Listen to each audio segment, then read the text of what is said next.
통일 번영을 여는 북한 전문 통신 NK투데이 공식 팟캐스트 스케치북 63회 방송을 시작합니다.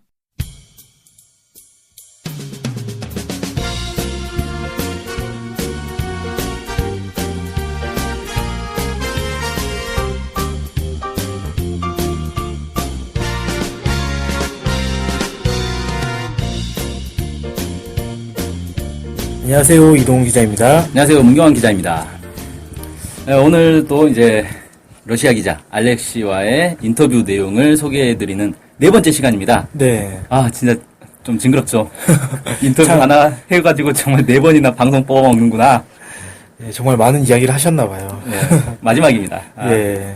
오늘 마지막이라니까 조금만 참고 들어주시면 될 것 같습니다. 네. 오늘은 대외 관계에 대해서, 그러니까 북한이 러시아나 중국, 그 다음에 이제 남북 관계, 뭐 이런 것과 관련해서 어떤 입장들이 있는지 이런 것들을 좀 얘기를 해보도록 할게요. 네.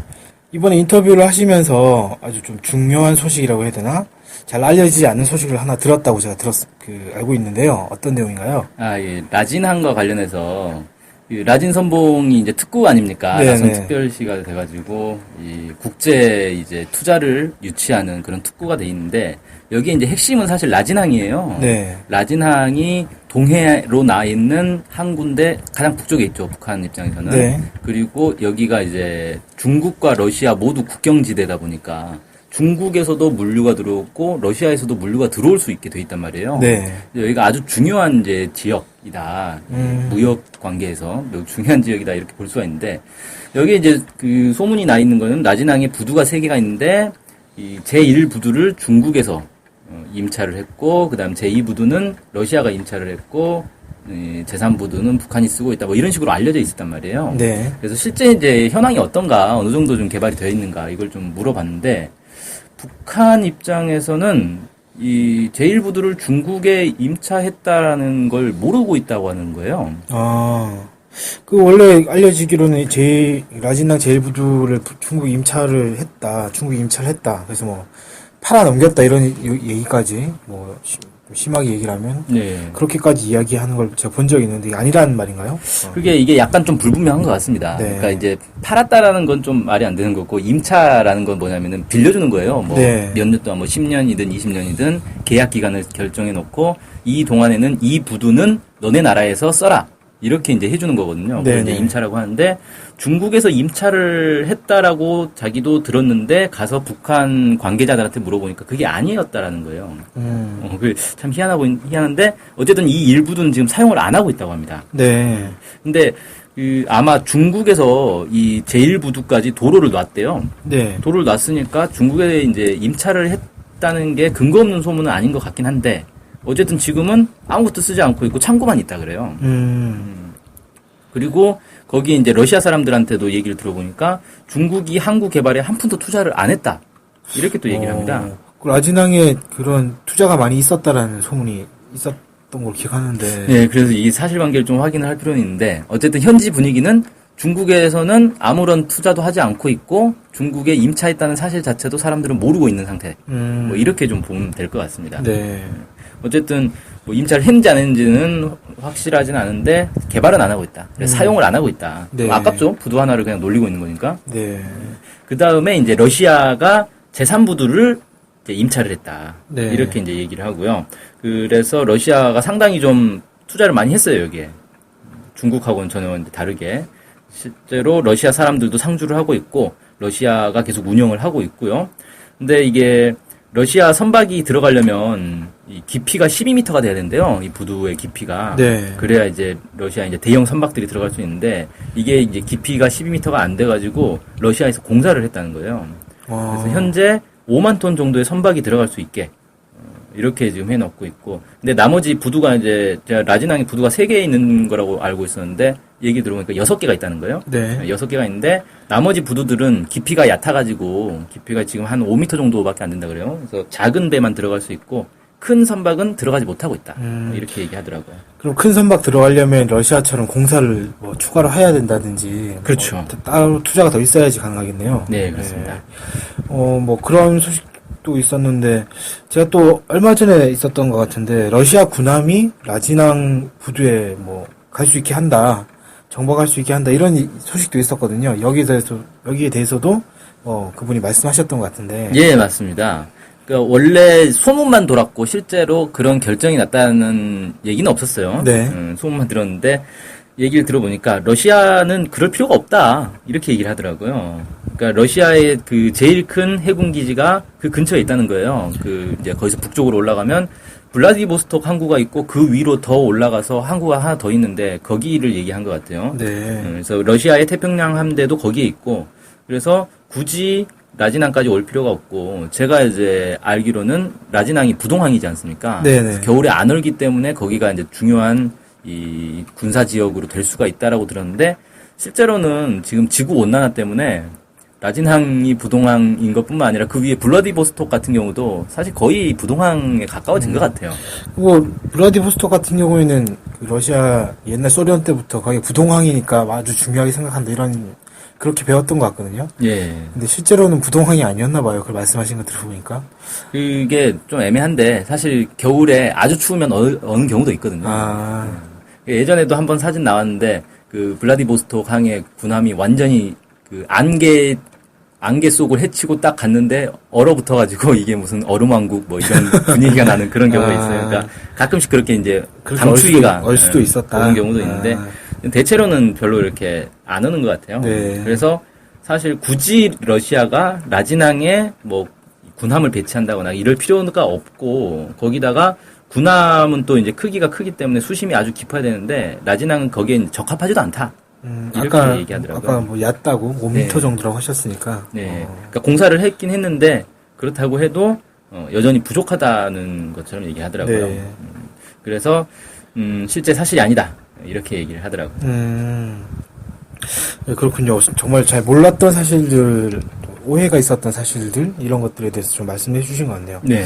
이분이 아까 그 제일 처음에 소개를 할 때 제가 기억이 나는 게 그 한국에 있어서 학사 받고 석사학위까지 받았던 네, 서울대 나왔죠. 그 전공이 어떤 거 논문을 쓰셨을 거 아닙니까 석사면은? 예, 논문을 그 북한 중국 관계론에 대한 논문을 썼어요. 북중 관계에 대한 논문. 네. 그러면은 이 최근에 이제 북한과 중국이 관계가 좀 멀어졌다 이런 얘기들이 있는데 여기에 대해서 좀 의견이 있으셨을 것 같은데요. 네, 일단은 그 북한에 가서 이제 북한의 외무성 관리들도 좀 만나고 대외교류위원회나 문화교류위원회 이런 데를 좀 만났는데 네. 일단 자기가 듣기로는 관계가 좋다. 멀어진 거 없다. 이런 식으로 얘기를 했다는 거예요. 네. 러시아와 중국은 북한의 제1동맹국이다. 이렇게 표현을 했다고 합니다. 그렇군요.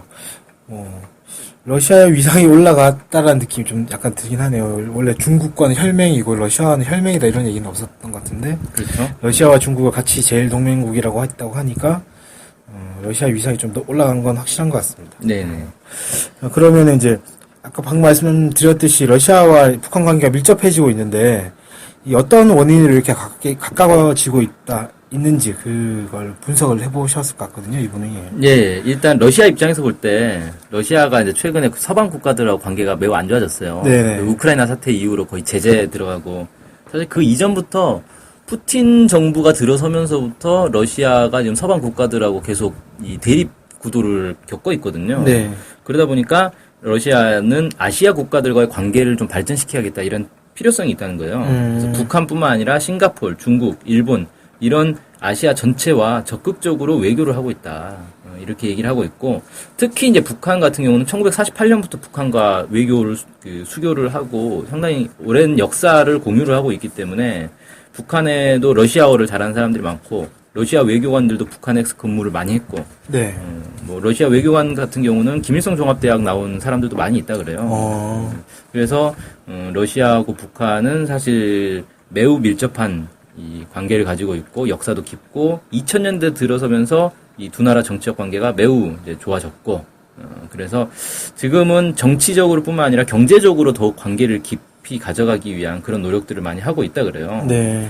오히려 이제 한국 같은 경우는 러시아가 90년대에 러시아와 한국이 수교를 했는데 그때 러시아에서는 한국에 대해서 잘하는 사람이 거의 없었다 그래요. 네. 역시 이제 좀 러시아의 지금 상황과 약간 관계가 있다는 느낌이 좀 들긴 합니다. 네. 네. 그러면 그 마지막에 경제 얘기를 하셨는데, 경제를 좀 약간 넘어가서, 이 북한의 그 경제 시설이나 이런 것들이 예전에 소련 때 지원을 많이 받았잖아요. 네. 그래서 지금의 북한이 뭐 경제를 발전시키기 위해서 여러 가지 노력을 하고 있는데, 러시아의 지원 없이 경제 발전을 시키기 어렵다, 이렇게 얘기하는 사람들이 국내 전문가 중에 있거든요. 여기에 대해서 어떻게 생각하는지. 일단 그 라진의 승리 석유화학 공장이라든지 이런 북한의 이 중화학 공장들 중에서는 이 구소련의 설비 지원을 받은 데가 많이 있긴 있습니다. 네. 실제로 소련 전문가들이 와서 지은 게 맞는데, 네. 근데 그 설비 자체가 벌써 몇십 년이 됐어요. 뭐 50년씩 되고 막 이랬단 말이에요. 네. 그러니까 지금 이 설비에 대해서는 러시아 사람들도 모른다는 거예요. 그러니까 뭐 컴퓨터를 예를 들어 봐도 20년 전에 만든 컴퓨터 지금 사람들이 모르잖아요. 뭐 AT, 그렇죠. XT 뭐 이런 거 모르잖아요. 네. 용어도 처음 들어보는데. 그러니까 이게 러시아하고 관계가 러시아 전문가들이 와서 도와줘야 이 북한의 공장들이 돌아가고 이런 개념은 아니다. 이미 이제 따로 굴러가고 있다. 네, 그렇죠. 이렇게 돼 있는 거고 낡은 설비들 같은 경우는 이제 아예 없애고 새로 건설하든지 아니면 뭐 현대화하든지 뭐 이렇게 해야 되지 않겠냐, 뭐 이렇게 얘기를 하더라고요. 네. 뭐, 그렇군요. 이분이 이제 한국에 계속 계시면서 뭐 북한에도 관심을 가지고 이렇게 하시다 보면 아무래도 남북 관계나 이런 거에 대해서도 좀 관심이 많으실 것 같은데. 그렇죠. 아무래도 이 남북 관계의 핵심적인 문제, 남북 관계, 뭐 북미 관계 다 핵심적인 문제들이 아무래도 평화협정 문제지 않습니까? 얼마 네. 전에 또 5월 달에 여성 운동가들이 세계 여성 평화 행진 이런 것도 해가지고 정제협정을 평화협정으로 바꾸자 이런 얘기도 하고 했었는데, 예. 이와 관련해서 알렉시의 의견이 어떤지 또 궁금합니다. 예, 일단은 알렉시는 정전협정보다 평화협정이 좋다는 건 어느 나라든 마찬가지 아니냐, 네. 이렇게 얘기를 하고요. 이분이 이제 비무장지대를 남쪽에서 한 대여섯 번 갔고 북쪽에서 한 번 다녀왔다 그래요. 네. 근데 전 세계에 많은 국경이 있지만 가장 많은 사람들이 지키고 있는 국경이 바로 DMZ 거다, 이렇게 얘기를 하더라고요. 네. 그 지뢰만 해도 한 200만 개가 있다 그래요.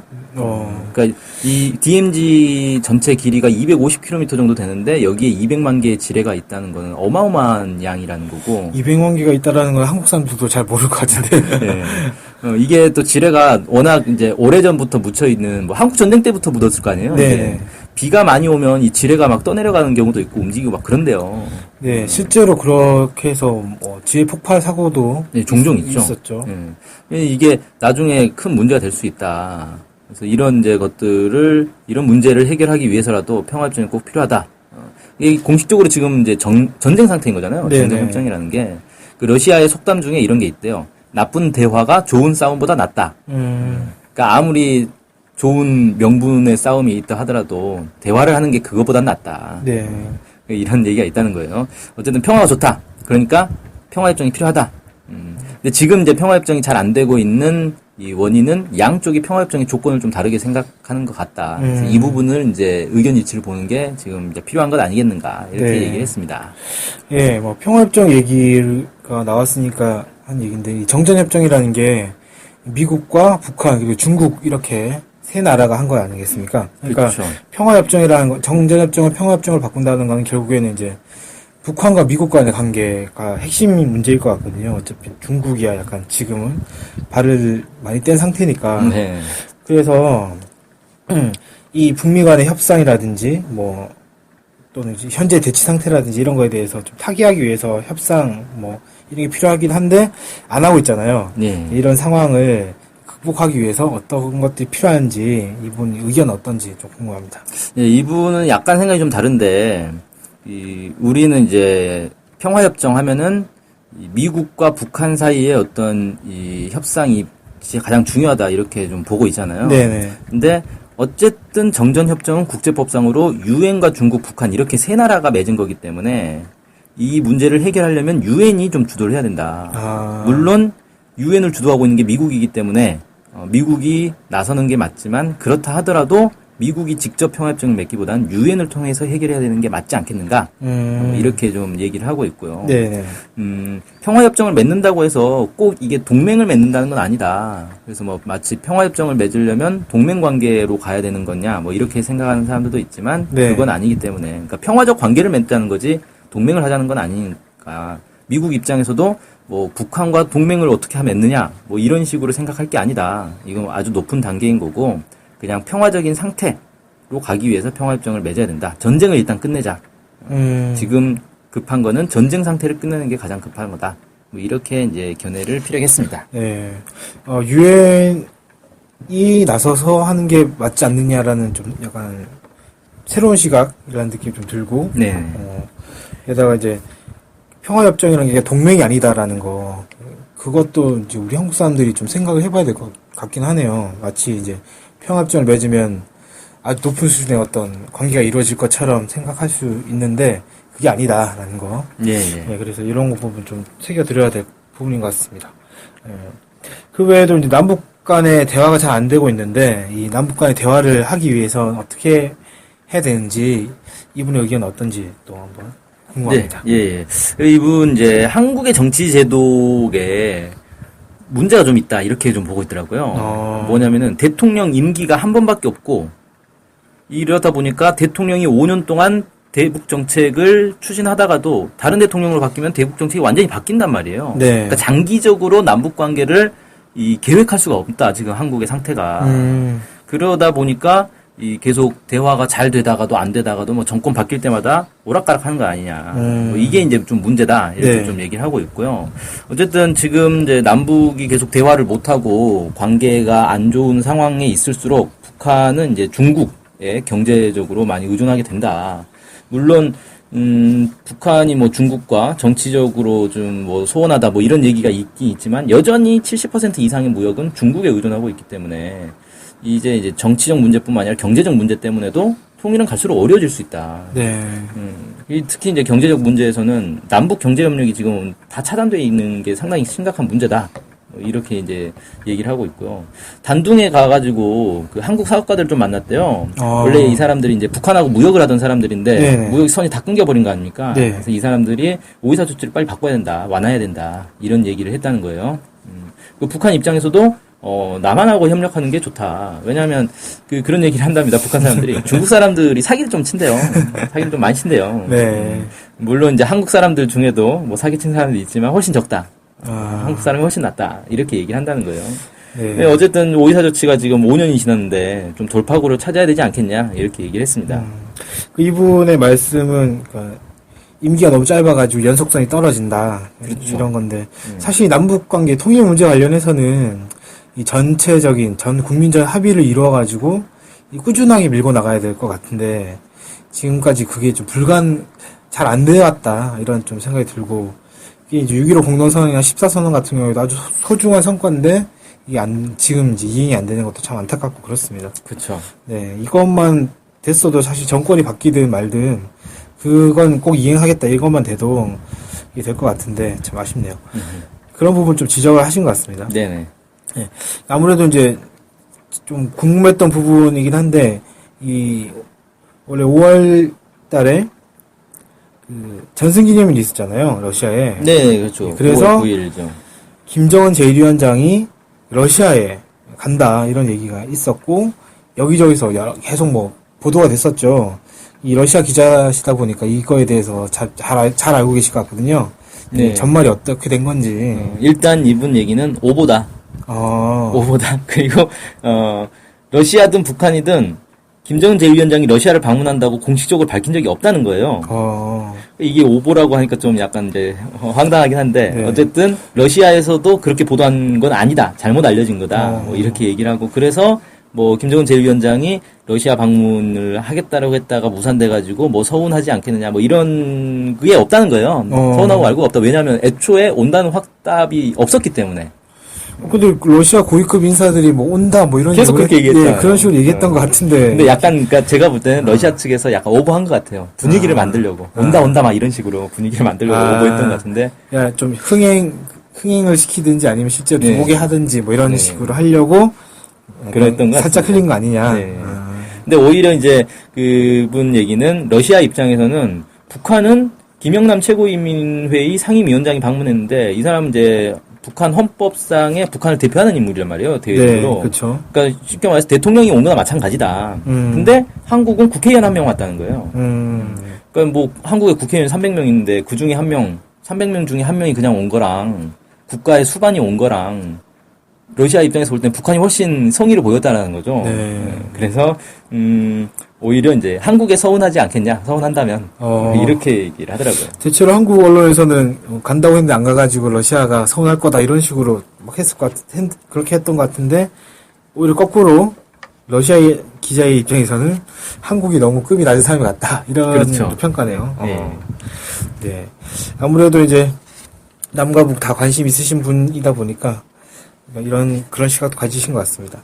이분이 그러면 한반도 통일에 대해서 어떻게 생각을 하고 계시는지 이것도 좀 궁금해졌어요. 이제 일단은 뭐 보니까. 통일을 해야 된다. 네. 이렇게 뭐 당연히 통일을 해야 된다고 생각하고 만약 이제 자기가 러시아 사람인데 러시아가 두 개로 나눠졌다. 이거 생각도 하기 싫다는 거예요. 그래서 당연히 통일을 해야 된다라고 생각하고 통일을 어떻게 해야 되느냐? 라고 이제 물어보니까 한국의 뭐 여러 전문가들이 나름의 방안을 가지고 있을 건데 일단 자기 생각은 이 남북이 통일을 하려면 외국의 간섭을 받지 않아야 된다. 이렇게 생각을 한다는 거예요. 네. 그래서 그 교황 선출하는 거 있잖아요. 네네. 로마에서 그 콘클라베라 그러죠. 네. 그 추기경들, 그러니까 그 교황 선출권을 가진 사람들이 다 모여가지고 이제 방에 들어가가지고 교황이 선출될 때까지 안 나오는 거예요. 그렇죠. 그래서 그 연기를 태우잖아요. 네네. 그래서 선출됐다 안 됐다 이걸 계속 연기로 이제 신호를 보내는데 그런 식으로 이 남북 사람들을 방에 집어넣어놓고 해결될 때까지 못 나오게 해버려야 한다. 밖에서 문을 잠가버리자. 뭐 이런 겁니다. 결국은 이제 외국의 간섭이 약간 좀 통일에 방해를 주고 있다. 뭐 이런 그렇죠. 인식이 좀 있으신 것 같네요. 남북 사람들끼리만 모여가지고 죽이 되든 밥이 되든 끝까지 결론을 봐라. 이 얘기인 것 같아요. 네. 물론 이제 남북의 이념 차이도 많고 하지만 더 만나야 된다. 그러면서 이제 그 얘기를 하더라고요. 사실 이 인터뷰가 되게 웃긴 인터뷰잖아요. 그렇죠. 왜냐하면 기자가 기자를 인터뷰한단 말이에요. 얼마나 황당합니까? 그러니까 내가 알렉시 이 러시아 기자를 통해서 북한 소식을 듣고 있는데 이 기자 입장에서 볼 때는 정말 얼마나 한심해 보이겠어요. 아니 너네가 직접 가서 취재를 하지 왜 나한테 얘기를 듣느냐 이런 생각을 하겠죠. 하지만 뭐 알고 있으니까 은혜 좋겠죠. 네. 하지만 갈 수 없다는 거 알고 있으니까 네. 얼마나 불쌍한 상황이야 지금이. 황당하고 네. 같은 민족인데도 기자가 취재도 못 가는 상황. 네. 이게 얼마나 진짜 웃긴 상황이냐. 이 진짜 비극이다. 빨리 좀 통일을 해야 되지 않겠냐. 그리고 서로 간에 자유롭게 소통을 하면서 이 소식도 많이 듣고. 라진에 갔는데 라진에 있는 북한 사람들 얘기는 한국에 대해서 상당히 먼 나라로 느끼고 있다는 거예요. 근데 오히려 중국은 매우 가까운 나라로 느끼고 있대요. 네. 왜 그러냐면 라진에는 실제 중국 사람들이 엄청 많이 들어와 있거든요. 네. 한국 사람은 없잖아요. 네. 그러니 그들이 늘상 만나는 외국인이라고는 중국인인데 중국은 아주 가까운 나라.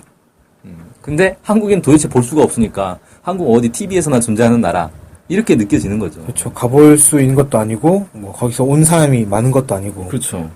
그러니까 우리도 보면 뭐 주변국들 이렇게 요즘 해외 여행도 많이 다니고 그러니까 네. 뭐 심지어는 유럽에 있는 나라들도 많이 가본단 말이에요, 사람들이. 그 멀리 있는 나라들도. 그런데 북한은 가본 적이 없으니까 TV에서만 존재하는 나라 아닙니까? 네. 이런 게 진짜 문제다.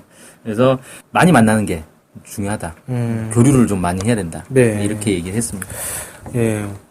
가장 기본부터 시작을 해야 될 것 같습니다. 진짜 이런 자유왕래라든지 아니면 뭐 남북 경협이라든지 이런 것들 통해서 남과 북이 자유롭게 만나고 그 과정에서 이제 서로가 좀 친해지고 이렇게 되어야 실제 통일이라든지 이런 것들이 가능해지지 않겠냐 하는 생각을 좀 이분 그 말씀 드리면서 다시 한번 생각해 보게 되었습니다. 네. 오늘 이걸로 해서 이 러시아 기자 알렉시와의 인터뷰는 모두 마치도록 하겠습니다. 오늘 방송 여기서 마칩니다. 감사합니다. 감사합니다.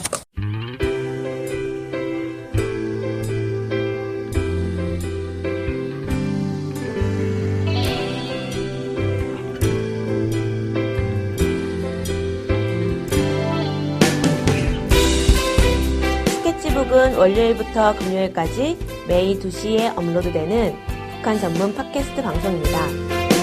스케치북은 아이튠즈, 팟빵, 유튜브로 들을 수 있습니다.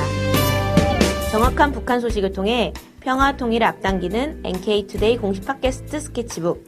많은 청취 바랍니다.